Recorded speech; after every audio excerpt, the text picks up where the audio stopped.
আল্লাহ পাক রব্বুল আলামিন মহাগ্রন্থ পবিত্র কোরআনুল হাকীমের মাঝে সুন্দরভাবে স্পষ্টভাবে আমাদেরকে জানিয়ে দিলেন, ও দুনিয়ার জমিনের মানুষেরা শুনে নাও, আমাইয়াবতাগি গায়রাল ইসলামি দীনান ফালান ইউকবালা মিনহু ওয়া হুয়া ফিল আখিরাতি মিনাল খাসিরিন।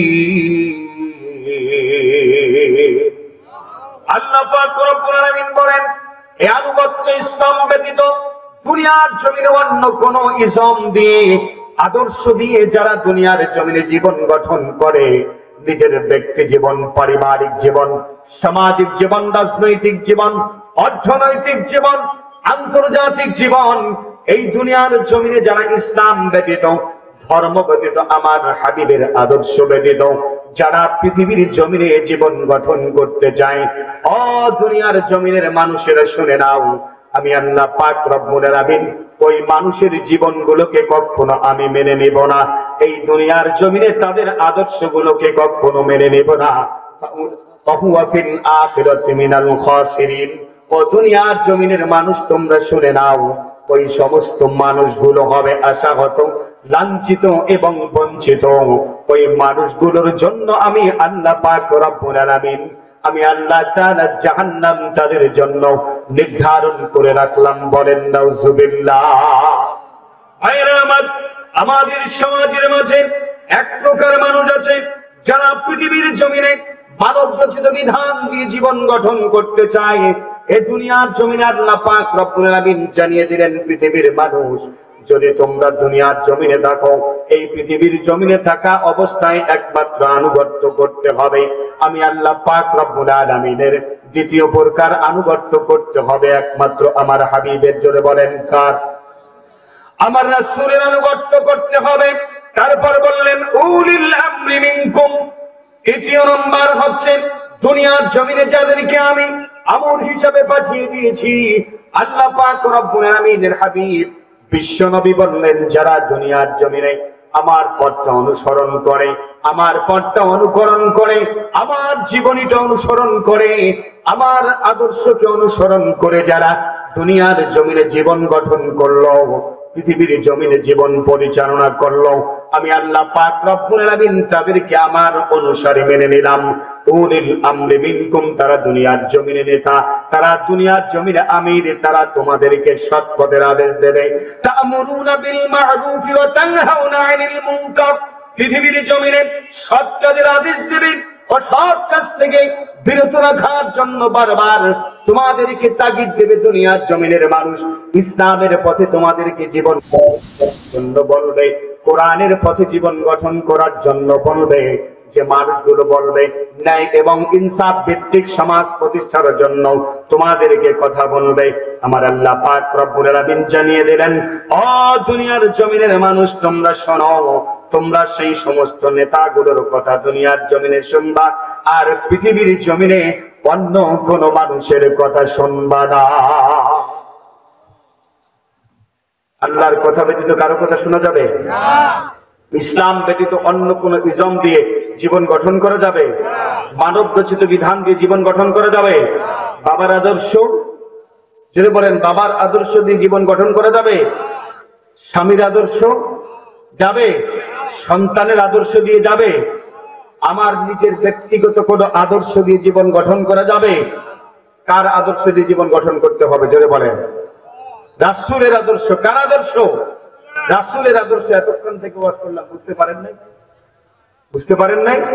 একমাত্র রাসূলের আদর্শ ব্যতীত দুনিয়ার জমিনে আর কারো আদর্শ দিয়ে জীবন গঠন করা যাবে না। আল্লাহ পাক রব্বুল আলামিনের হাবিব বলেন, ও দুনিয়ার জমিনের মানুষ শুনে নাও, আমি আল্লাহ তাআলা তোমাদেরকে জানিয়ে দিলাম, যারা দুনিয়ার জমিনে নিজেকে শাসক দাবি করো, এই বডিটা হচ্ছে একটা শাসক, এই বডিটা হচ্ছে একটা রাষ্ট্র, তোমার পরিবারটা হচ্ছে একটা রাষ্ট্র, তুমি একজন মেম্বার, তোমার ওয়ার্ডটা হচ্ছে তোমার একটা রাষ্ট্র, তুমি একজন চেয়ারম্যান, তোমার ইউনিয়নটা হচ্ছে তোমার একটা রাষ্ট্র, তুমি একজন এমপি, তোমার একটা আসনটা হচ্ছে তোমার উপজেলাটা হচ্ছে তোমার একটা রাষ্ট্র। যারা তোমরা প্রধানমন্ত্রী, যারা তোমরা স্বরাষ্ট্রমন্ত্রী, পররাষ্ট্রমন্ত্রী, যারা তোমরা আইনমন্ত্রী, যারা যে দপ্তরের মধ্যে তোমরা দায়িত্ব পালন করো, প্রত্যেকটা দায়িত্ব পালন করার সময় তুমি ওরা এক একটা দায়িত্বে এক একটা দপ্তরের প্রেসিডেন্ট। আমি আল্লাহ পাক রব্বুল আলামিন তোমাদেরকে জানিয়ে দিলাম, আল্লাযীনা ইম্মাক্কান্নাহুম ফিল আরদি আকামাস সালাত ওয়া আতাজ যাকাত ওয়া আমারু বিল মা'রুফ والنهون عن المنكر। জোরে বলে আল্লাহু আকবার।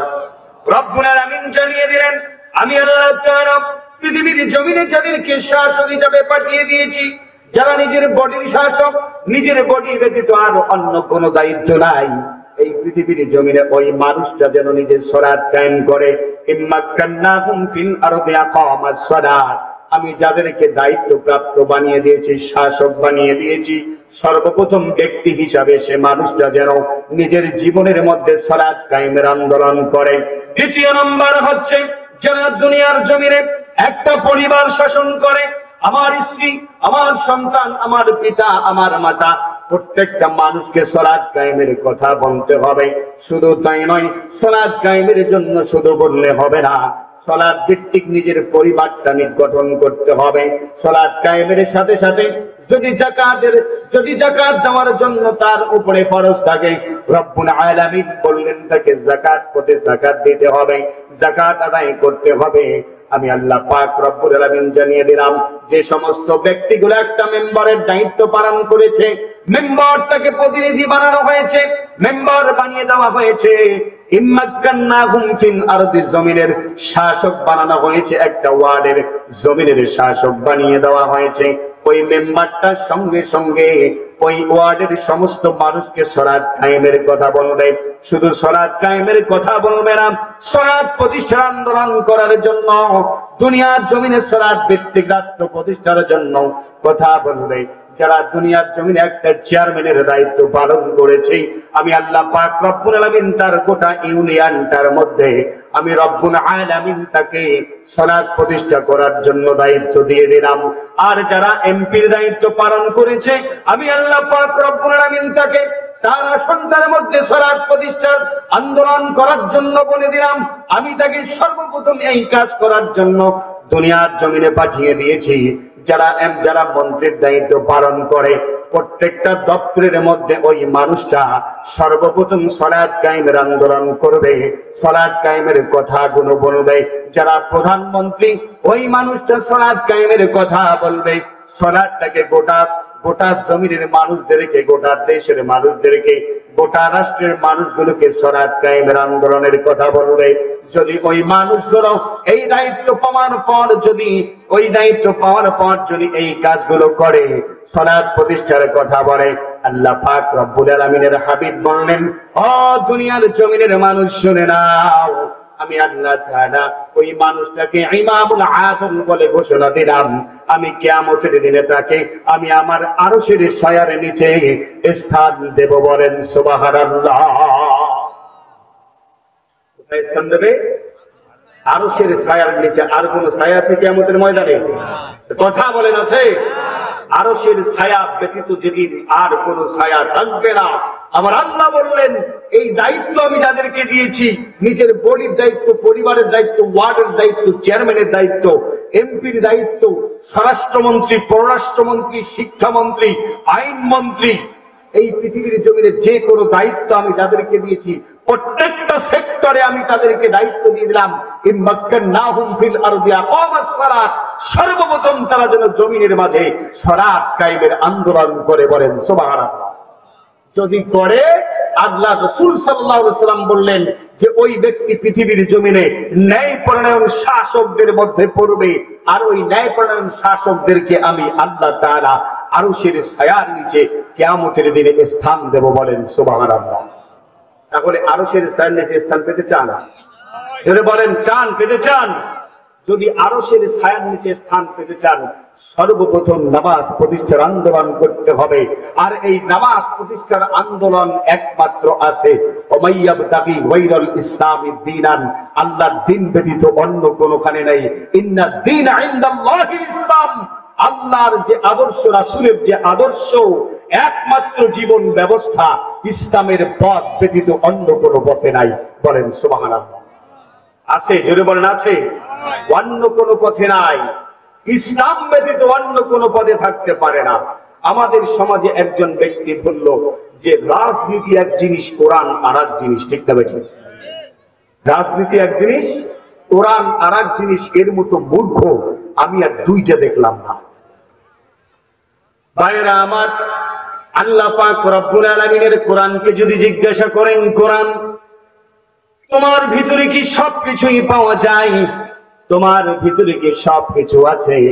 কোরআন সঙ্গে সঙ্গে উত্তর দিয়ে দিলেন, ওয়ানাজ্জালনা আলাইকাল কিতাবা তিবয়ানান লিকুল্লি শাইইন ওয়া হুদাও ওয়া রাহমাতাও ওয়া বুশরা লিল মুসলিমিন। আল্লাহ পাক রব্বুল আলামিনের কোরআন বলে দিলেন, দুনিয়ার জমিনের মানুষ শোনো, আমি এমন একটা কোরআন, আল্লাহ পাক রব্বুল আলামিন দুনিয়ার জমিনে আমাকে আল্লাহ তাআলা অবতীর্ণ করেছেন যে কোরআনের মাঝে এমন কোন বিষয় নাই আমি আল্লাহ পাক রব্বুল আলামিন নাযিল করি নাই, যে কোরআনের মধ্যে এমন কোন অংশ নাই আমি আল্লাহ তাআলা নাযিল করি নাই।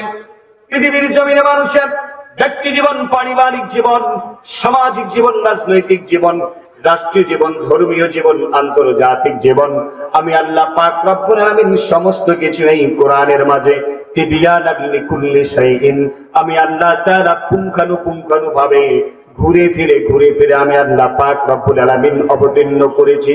যদি তোমরা দুনিয়ার জমিনে শ্রেষ্ঠ রাজনীতিবিদ ব্যক্তি হতে চাও, আমার কোরআন দিয়ে তুমি তোমার রাজনীতি পরিচালনা করো। আমি আল্লাহ তাআলা রাজনীতির নামে একটা সূরা নাযিল করলাম, আমি আল্লাহ পাক রব্বুল আলামিন পলিটিক্সের নামে একটা সূরা নাযিল করলাম, যেই সূরাটার মাঝে আমি আল্লাহ তাআলা 54টা মূলনীতি দিয়ে দিলাম। যদি কোন দুনিয়ার মানুষ এই সূরাটা তিলাওয়াত করে, ওই 54টা মূলনীতি যদি পৃথিবীর জমিনে নিজের জীবনের মধ্যে, রাজনৈতিক জীবনের মধ্যে প্রতিফলন ঘটায়, আমি আল্লাহ পাক রব্বুল আলামিন ওই মানুষটাকে পৃথিবীর সর্বশ্রেষ্ঠ রাজনীতিবিদ হিসাবে ঘোষণা দিলাম। বলেন সুবহানাল্লাহ।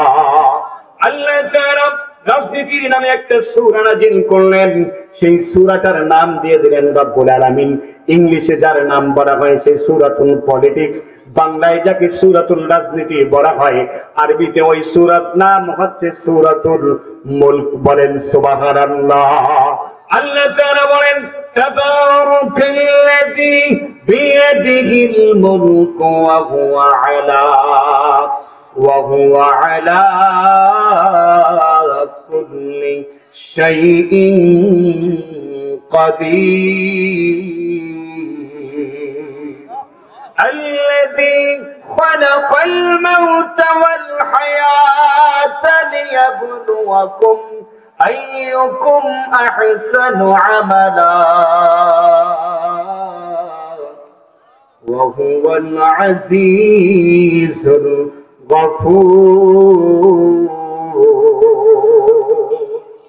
আল্লাহ পাক রব্বুল আলামিন বলেন, অতি মহান ও শ্রেষ্ঠ তিনি, যার হাতে রয়েছে গোটা সমগ্র বিশ্বজাহানের কর্তৃত্ব এবং নেতৃত্ব, সমস্ত কিছুর মালিক আমি আল্লাহ তাআলা, গোটা পৃথিবী জাহানের মালিক আমি আল্লাহ পাক রব্বুল আলামিন। দুনিয়ার জমিনের মানুষ শুনে নাও, আমি আল্লাহ তাআলা সকল ক্ষমতার মালিক।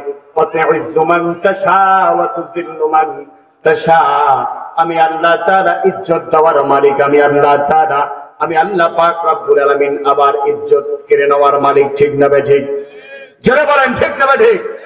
আমি আল্লাহ তাআলা ইজ্জত দেওয়ার মালিক, আবার আমি আল্লাহ তাআলা ইজ্জত কেড়ে নেওয়ার মালিক।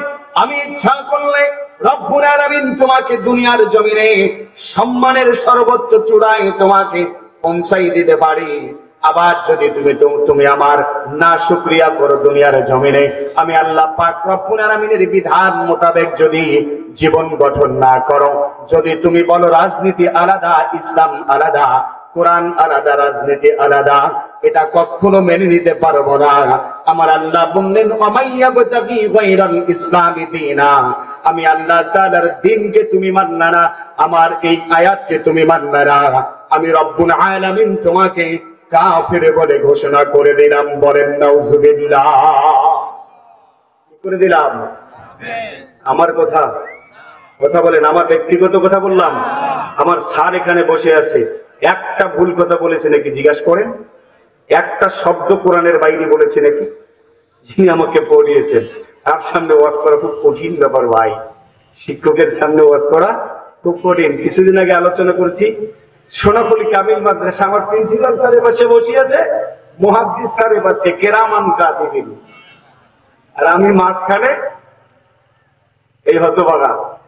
নিচে কিচ্ছু নাই, সব চলে গেছে ভিতর থেকে, চোখ মুন্ধে ওয়াজ করা শুরু করছি আমি। ঠিক আছে, যিনি আমাকে ফিকা পড়াইছেন আমাদের ফাজিলে আহমদ আলী হুজুর, তিনি বর্তমানে আমাদের প্রিন্সিপাল। সেই হুজুর যে পড়াগুলো পড়াইছে, ওনারা যেটা পড়াইছেন আমাদেরকে, যতটুকু পড়াইছেন অতটুকু থেকে ওয়াজ করি, বাইরে একটা ওয়াজ নাই। বুঝেছেন? তো বিষয়টা হচ্ছে যে কথাগুলো বললাম, এই কথার মধ্যে একটা যদি কোরআনের বাইরে বলে, আমার স্যার এখানে বসে আছে, আমার জিভ টেনে এখানে ছেড়ে দেবেন। বুঝতে পেরেছেন? বোঝা গেছে? তাহলে কোরআন আর রাজনীতি কি আলাদা আছে? যেরকম আলাদা আছে। আল্লাহ পাক রব্বুল আলামিন বললেন, দুনিয়ার জমিনের মানুষ শুনে নাও, আমি আল্লাহ তাআলা বলে দিলাম, ইসলাম ব্যতীত জীবন গঠন করা যাবে না। মানব রচিত কোন বিধান দিয়ে তোমাদেরকে জীবন গঠন করা যাবে না দুনিয়ার জমিনে। এই পৃথিবীর জমিনে তোমাদেরকে একমাত্র আল্লাহর পথে জীবন গঠন করতে হবে। এই দুনিয়ার জমিনে একমাত্র আমি রব্বুল আলামিনের পথে তোমাদের নিজের জীবনগুলো গঠন করতে হবে। অন্য কোন পথে তোমাদের জীবনগুলোকে গঠন করা যাবে না। আল্লাহ পাক রব্বুল আলামিন বলেন, আল্লাহ পাক রব্বুল আলামিন বলেন, ও পৃথিবীর মানুষ শুনে নাও, এক প্রকার মানুষ পৃথিবীর জমিনে আছে, দুনিয়ার জমিনে আছে, যারা তোমাদের সামনে যখন উপস্থিত হয় তোমাদেরকে বলে, ওয়াইদা লাকুল্লাযীনা আমানু ক্বালু আমান্না ওয়াইদা খালাউ ইলা শায়াতিনিহিম ক্বালু ইন্না মাআকুম ইন্নামা নাহনু মুস্তাহজিউন। আল্লাহ পাক রব্বুল আলামিন বলেন, মুনাফিকরা তোমাদের সামনে যখন যাবে তোমাদের মতো হবে, ঈমানদারদের সামনে যখন যাবে তখন তারা বলবে, ওয়াইদা লাকুল্লাযীনা আমানু ক্বালু আমান্না। আর যখন তাদেরকে বলা হয়েছে অন্য লোকদের মতো যেভাবে তারা ঈমান এনেছে তোমরা ঠিক তেমনি ভাবে ঈমান আনো, তখন তারা বলে তাদের মতো তোমরা ঈমান আনো। তখন তারা বলে, ক্বালু আনুমিনু কামা আমানাস, وَإِذَا لَقُوا الَّذِينَ آمَنُوا قَالُوا آمَنَّا وَإِذَا قِيلَ لَهُمْ آمِنُوا كَمَا آمَنَ النَّاسُ قَالُوا أَنُؤْمِنُ كَمَا آمَنَ السُّفَهَاءُ। যখন তাদেরকে বলা হয় তোমরা ওই মানুষদের মতো ঈমান আনো যে মানুষগুলো ঈমান এনে রাসূলের পথে জীবন গঠন করতেছে, দুনিয়ার জমিনে আল্লাহ পাক রব্বুল আলামিনের পথে জীবন গঠন করতেছে, তখন তারা জবাব দেয়, ক্বালু আনুমিনু কামা আমানাস সুবাহা। তখন তারা জবাব দিয়ে যায়, আমরা কি ওই সমস্ত নির্বোধ আবার লোকদের মতো ঈমান আনবে? এটা কখনো হতে পারে না। আলা ইন্নাহুম হুমুস সুফাহা ওয়ালাকিন লা ইয়ালামুন। আল্লাহ পাক রব্বুল আলামিন আবার বলে দিলেন, সাবধান, আসলে এরাই হচ্ছে প্রকৃত নির্বোধ, এরা নিজেরাই নির্বোধ, এরা কখনো এটা উপলব্ধি করতে পারে না। আল্লাহ পাক রব্বুল আলামিন আবার জানিয়ে দিলেন, ওয়াইদা লাকুল্লাযীনা আমানু ক্বালু আমান্না। আবার যখন তারা ঈমানদারদের সঙ্গে মিলিত হয় তাদের স্বার্থ হাসিল করার জন্য, রাজনৈতিক উদ্দেশ্য হাসিল করার জন্য, ভোট নেওয়ার জন্য যখন তারা ঈমানদারদের কাছে যায়, ঈমানদারদের কাছ থেকে বিভিন্ন প্রকারের সুবিধা পাওয়ার জন্য যখন তাদের কাছে যায়, তারা বলে, ওয়াইদা লাকুল্লাযীনা আমানু ক্বালু আমান্না, আমরা তো ঈমান এনেছি ওই মানুষগুলোর মতো, আমরা তো ঈমান এনেছি। আমরা তো ঈমান এনেছি আল্লাহ এবং আল্লাহর রাসূলের উপরে, আমরা তো ঈমান এনেছি দ্বীনের উপরে, আখিরাতের উপরে বিশ্বাস স্থাপন করেছি।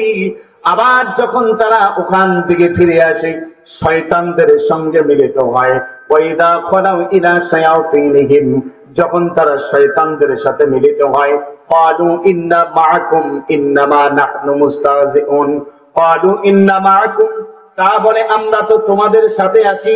আমরা ঈমানদারদের কাছে গিয়েছিলাম শুধুমাত্র তাদেরকে ধোঁকা দেওয়ার জন্য, আমরা ঈমানদার এবং আল্লাহকে ধোঁকা দেওয়ার জন্য গিয়েছিলাম। তোমরা চিন্তার কোনো কারণ নাই, তোমাদের চিন্তার কোনো কারণ নাই। তাদের কাছ থেকে স্বার্থ হাসিল করার পর আমরা আবার তোমাদের দিকে ফিরে আসব। বলেন নাউজুবিল্লাহ। হুজুরের কাছে গেছে, পিশাব হুজুরের কাছে গিয়ে টুপি মাথায় দিয়ে একেবারে মসজিদ পর্যন্ত চলে গেছে। নামাজের সময় করেছে কি জানেন?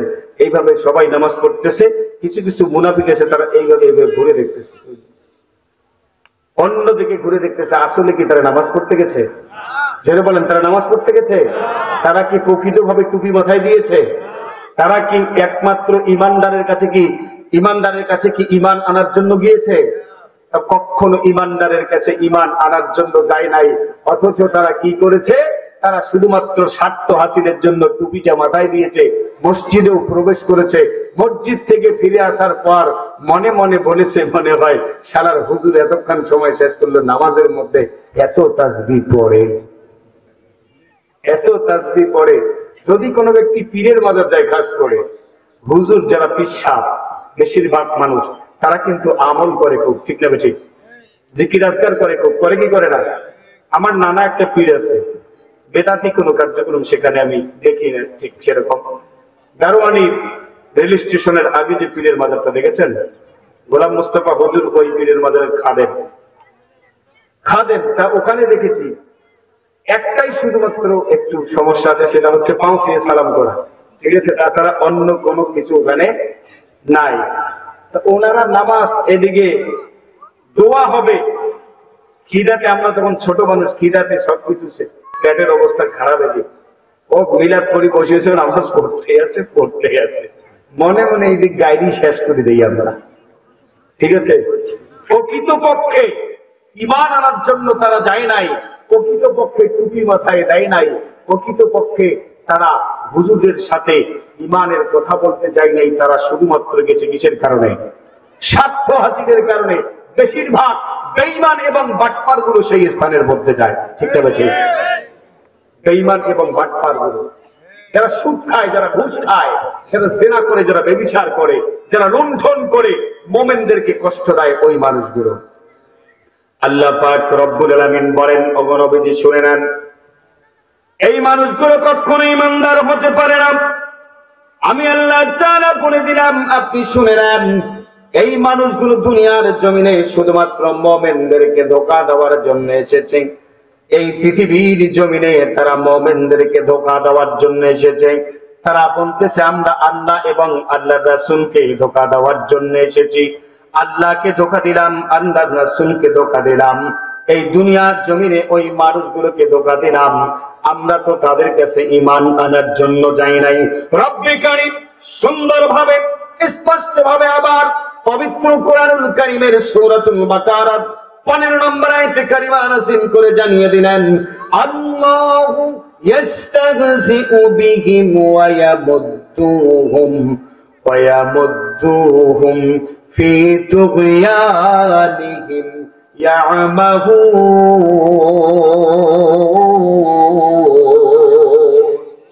আল্লাহ পাক রব্বুল আলামিন বলেন, আল্লাহ এদের সাথে তামাশা করছেন, তারা আমার সাথে তামাশা করতে চায়। ও ঈমানদাররা জেনে নাও, আমার সাথে তারা তামাশা করতে পারবে না। আমি আল্লাহ তাদের সাথে তামাশা করতেছি। এদের রশি দীর্ঘায়িত আমি আল্লাহ পাক রব্বুল আলামিন করে দিয়েছি, আমি ঢিল করে দিয়েছি এদের রশি, এবং তারা যাচ্ছে যতদূর পর্যন্ত যাক না কেন, আমি আল্লাহ পাক রব্বুল আলামিনের দ্রোহী কাজ করার জন্য এবং তাদেরকে অন্ধের মতো পথে পাহাড়ে পাহাড়ের মধ্যে ছেড়ে দিয়ে তাদেরকে মারার জন্য আমি আল্লাহ পাক রব্বুল আলামিন তাদের সম্পূর্ণ রাস্তাগুলো পরিষ্কার করে দিয়েছি। বলেন নাউজুবিল্লাহ। এরা ঈমানদারদেরকে ধোঁকা দিতে চায়, আল্লাহর ওলিদেরকে ধোঁকা দিতে চায়, মুমিনদেরকে ধোঁকা দিতে চায়, চিন্তার কোনো কারণ নাই। এরা ঈমানদারদেরকে ধোঁকা দিতে পারবে না, আল্লাহর ওলিদেরকে ধোঁকা দিতে পারবে না। আমি আল্লাহ পাক রব্বুল আলামিন নিজেই তাদেরকে ধোঁকা দিয়ে তাদেরকে দুনিয়ার জমিনে অন্ধকারাচ্ছন্ন পথের মধ্যে পাহাড়ের পাদদেশে তাদেরকে ফেলে চূর্ণ বিচূর্ণ করে দেব। বলেন নাউজুবিল্লাহ। তারা বুঝতেই পারবে না। ঈমানদারদেরকে মারার ষড়যন্ত্র করো, ঈমানদারদেরকে মারার সমস্ত জাল পেতে রাখো, এমন মারা আল্লাহ আপনাদেরকে মারবেন। মুনাফিকদেরকে বলে দিচ্ছেন, এমন মারা তোমাদেরকে মারবো যে মারার পর আর কোনোদিন জমিনের মধ্যে তোমাদের নাম নেওয়ার মতো কোনো লোক থাকবে না, জমিনের মধ্যে নাম নিশানা থাকবে না তোমাদের। সম্মানিত ভাইরা আমার, আরেকজন বলে কি আমাদেরকে, আমরা নাকি ধর্ম ব্যবসায়ী। কি ব্যবসায়ী বলেন তো? ধর্ম ব্যবসায়ী। হুজুরদেরকে কি বলে? ধর্ম ব্যবসায়ী। আমরা ধর্ম ব্যবসায়ী? আল্লাহ পাক রব্বুল আলামিন নিজেই আমাদেরকে ধর্মের ব্যবসা করার জন্য দুনিয়ার জমিনে পাঠিয়ে দিয়েছেন। বলেন সুবহানাল্লাহ। সুবহানাল্লাহ পড়বেন না? আল্লাহ পাক রব্বুল আলামিন ঈমানদারদেরকে বলেছেন, তোমরা ধর্মের ব্যবসা করবা। এই ধর্মের ব্যবসার আমি আল্লাহ তাআলা তোমাদেরকে ব্যবসার কথা বলে দিলাম। এই ব্যবসা করলে আমি আল্লাহ পাক রব্বুল আলামিন তোমাদেরকে জাহান্নামের আগুন থেকে মুক্তি দান করব। বলেন সুবহানাল্লাহ। আল্লাহ তো নিজেই ধর্মের ব্যবসা করতে বলেছেন, বলছি কি বলে নাই? নিজেই ধর্মের ব্যবসা করতে বলেছেন। সূরাতুস সাফের 10 নম্বর আয়াতে কারিমার মাঝে আল্লাহ বলেন, ইয়া আইয়ুহাল্লাযীনা আমানু হাল আদুল্লুকুম আলা তিজারাতিন তুনজিকুম মিন আযাবিন আলীম। আরো আস্তে কোন, আরো আস্তে কোন। আল্লাহ পাক রব্বুল আলামিন বলেন, ও দুনিয়ার জমিনের মানুষ শুনে নাও, ইয়া আইয়ুহাল্লাযীনা আমানু হাল আদুল্লুকুম আলা তিজারাত। ওহে যারা ঈমান এনেছো, যারা পৃথিবীর জমিনে নিজেকে মুমিন দাবি করো, মুত্তাকি দাবি করো, যারা পৃথিবীর জমিনে নিজেকে ঈমানদার দাবি করো, হাল আদুল্লুকুম আলা তিজারাত, আমি কি তোমাদেরকে এমন একটা ব্যবসার কথা বলবো না, তুনজিকুম মিন আযাবিন আলীম, যে ব্যবসা করলে আমি আল্লাহ পাক রব্বুল আলামিন তোমাদেরকে জাহান্নামের আযাব থেকে আমি আল্লাহ তাআলা নিস্তার দান করব। বলেন সুবহানাল্লাহ। কে বলেছেন? কথা বলেন, কে বলেছেন? ব্যবসার কথা আছে না, আল্লাহ বলে নাই? সে ব্যবসা কি? কিসের ব্যবসা? আল্লাহ তাআলা সর্বপ্রথম বললেন, সেই ব্যবসার 1 নম্বর পুঁজি হচ্ছে ঈমান। বলেন সুবহানাল্লাহ। আরো জোরে বলেন সুবহানাল্লাহ। সেই ব্যবসার 1 নম্বর পুঁজি হচ্ছে ঈমান। তুমিনুনা বিল্লাহ, 1 নম্বর পুঁজি হচ্ছে ঈমান। ওয়া রাসূলিহি, এবং তোমাদের রাসূলের উপর ঈমান আনতে হবে। আমি আল্লাহর উপর ঈমান আনতে হবে, আমার রাসূলের উপর ঈমান আনতে হবে। যদি নিজেকে ঈমানদার দাবি করো, মুমিন দাবি করো, আমি আল্লাহ তাআলা তোমাদেরকে যে ব্যবসা করার জন্য বলে দিলাম, সেই ব্যবসার 1 নম্বর পুঁজি হচ্ছে আমার উপরে এবং আমার রাসূলের উপরে ঈমান আনা। আমার উপরে এবং আমার রাসূলের উপরে ঈমান আনার মানে হচ্ছে দুনিয়ার জমিনে শরীয়ত ভিত্তিক জীবন গঠন করা। বলেন সুবহানাল্লাহ। শরীয়ত ভিত্তিক জীবন গঠন করা। ফাআহাল্লা হালালাহু ওয়া হারামা হারামাহু, যেটা হালাল সেটাকে হালাল বলে মেনে নিতে হবে। শরীয়ত যেটাকে হালাল করে দিয়েছে সেই হালালটাকে হালাল বলে মেনে নিতে হবে। শরীয়ত যেটাকে হারাম করে দিয়েছে সে হারামটাকে হারাম বলে প্রত্যাখ্যান করতে হবে। এর নাম হচ্ছে ঈমান। দ্বিতীয় নম্বর হচ্ছে ঈমান আনার দ্বিতীয় কাজ হচ্ছে পৃথিবীর জমিনে আমি আল্লাহ তাআলার, আমি আল্লাহ পাক রব্বুল আলামিনের উপরে ঈমান আনে সালাত কায়েম করা, সালাত প্রতিষ্ঠার আন্দোলন করা। এই দুনিয়ার জমিনে যখনই তুমি ঈমান আনলা, ওই ব্যবসা করার জন্য 1 নম্বর পুঁজি যখন ঈমান আল্লাহ, দ্বিতীয় নম্বর হচ্ছে দ্বিতীয় নম্বর হচ্ছে ওয়াতুজাহিদুনা ফি সাবিলিল্লাহ। আল্লাহ না বলবেন, আল্লাহ পাক রব্বুল আলামিন বললেন ওই ব্যবসার 1 নম্বর পুঁজি হচ্ছে ঈমান আনা আল্লাহ এবং আল্লাহর রাসূলের উপরে। দ্বিতীয় নম্বর পুঁজি হলো বিশ্বনবী সাল্লাল্লাহু আলাইহি ওয়াসাল্লাম বলে দিলেন, যারা পৃথিবীর জমিনে আল্লাহর জমিনে আল্লাহর দ্বীন প্রতিষ্ঠার আন্দোলন করবে, যুদ্ধ করবে, আল্লাহ তাআলা বললেন এই যুদ্ধ হচ্ছে ন্যায় এবং ইনসাফ প্রতিষ্ঠার আন্দোলন, নিজের স্বাধীনতার সার্বভৌমকে রক্ষার আন্দোলন, নিজের মাতৃভূমিকে বাঁচানোর আন্দোলন, নিজের অস্তিত্বকে টিকিয়ে রাখার আন্দোলন, নিজের সন্তান পরিবার পরিজনদেরকে টিকিয়ে রাখার আন্দোলন যারা করবে, পৃথিবীর জমিনে যারা জিহাদ করবে, আমি আল্লাহ তাআলার দ্বীনকে প্রতিষ্ঠার জন্য, ইসলামকে প্রতিষ্ঠার জন্য, ন্যায় এবং ইনসাফ ভিত্তিক সমাজ প্রতিষ্ঠার জন্য যারা দুনিয়ার জমিনে সংগ্রাম করবে, এই ব্যবসার পুঁজি যারা করবে, এই ব্যবসা যারা করবে, তৃতীয় নাম্বার হচ্ছে বিআমওয়ালিকুম ওয়া আনফুসিকুম, এই পৃথিবীর জমিনে ইসলাম প্রতিষ্ঠার জন্য, ঈমানকে টিকিয়ে রাখার জন্য তোমাদেরকে সম্পদ দিতে হবে।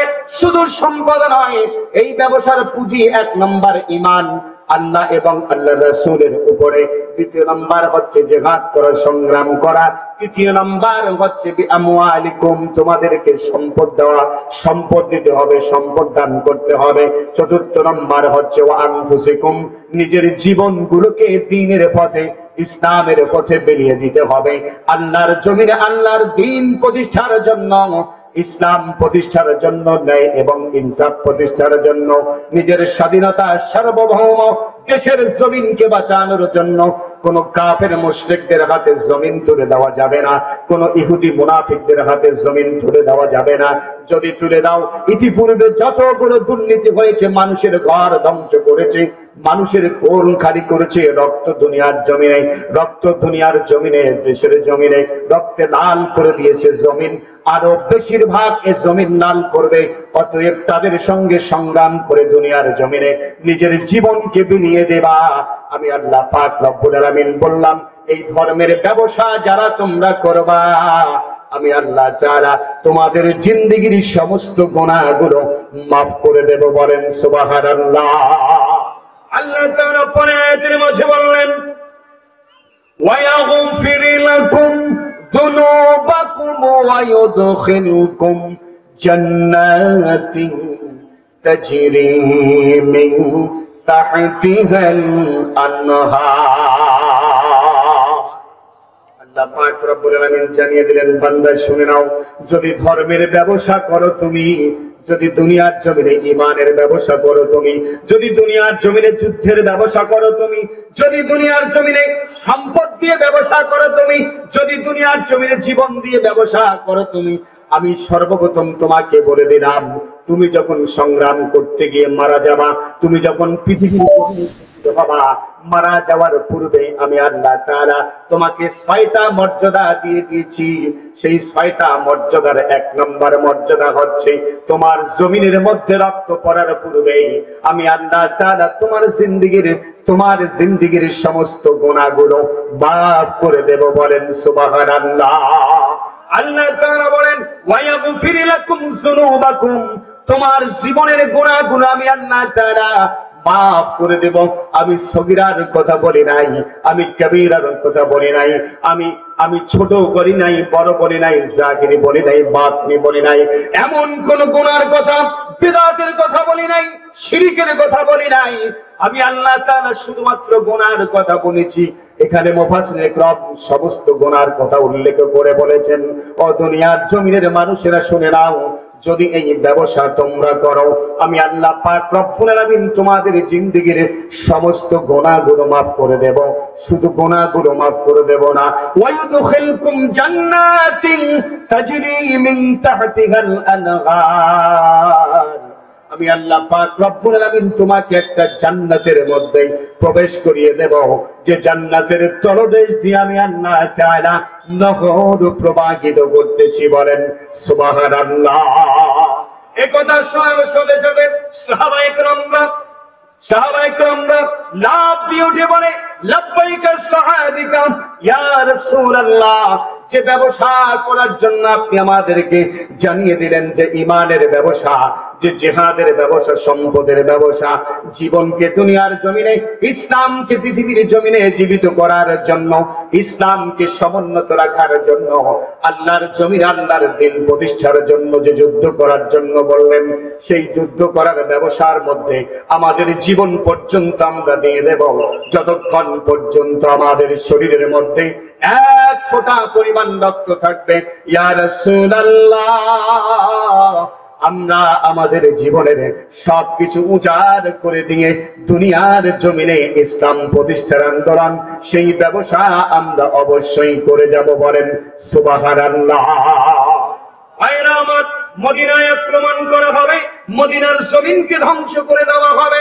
এ কথা যখন বিশ্ব নবীর কাছে আসলো, মদিনার জমিন থেকে ইসলাম নিশ্চিহ্ন করে দেওয়া হবে, আল্লাহর জমিনে এই জমিন থাকবে না, মুসলমানদেরকে মেসাকার করে দেবে।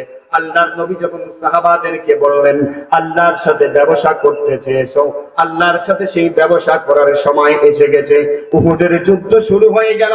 মুসলমানরা যখন পরাজয়ের দ্বার প্রান্তরে পৌঁছে গেল, মুসলমানরা পরাজয়ের দ্বার প্রান্তে পৌঁছে গেল, ঠিক সেই সময় হযরতে আনাস ইবনে নজর রাদিয়াল্লাহু তাআলা আনহু শুনতে পেলেন বিশ্ব নবী আখির জামানার পয়গম্বর উহুদের ময়দানে আটক হয়েছে, শাহাদাত বরণ করেছে, মুসলমানদের লাশের স্তূপ পড়ে গেছে।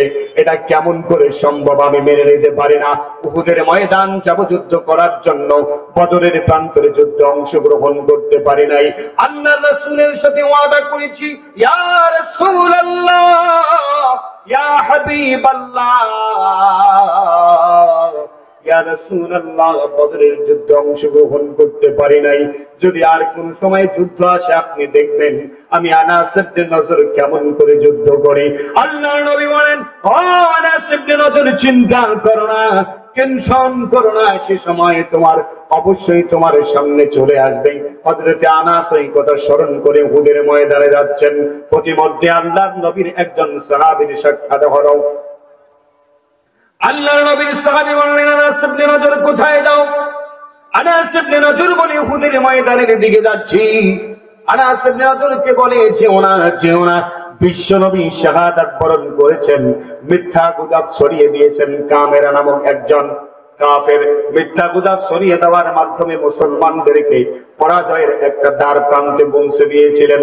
কাফের মুশরিকদের এই মিথ্যা গুজব ছড়ার পর যখনই মুসলমানরা আশাহত হয়ে পড়েছিল, অন্যদিক থেকে খালিদ বিন ওয়ালিদ সেই সময় কাফের মুশরিকদের সেনাবাহিনীর সেনাপতি ছিলেন, খুব বিচক্ষণ একজন সেনাপতি ছিলেন।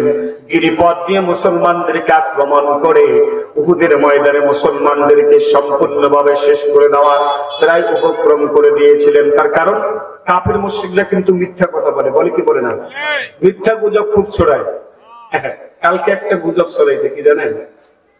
গতকালকে বলতেছে ছাত্ররা সবকিছু দখল করে নেওয়ার পর এখন ইউনূসের বাড়ি দখল করে ফেলছে, তো ঘিরে ফেলেছে।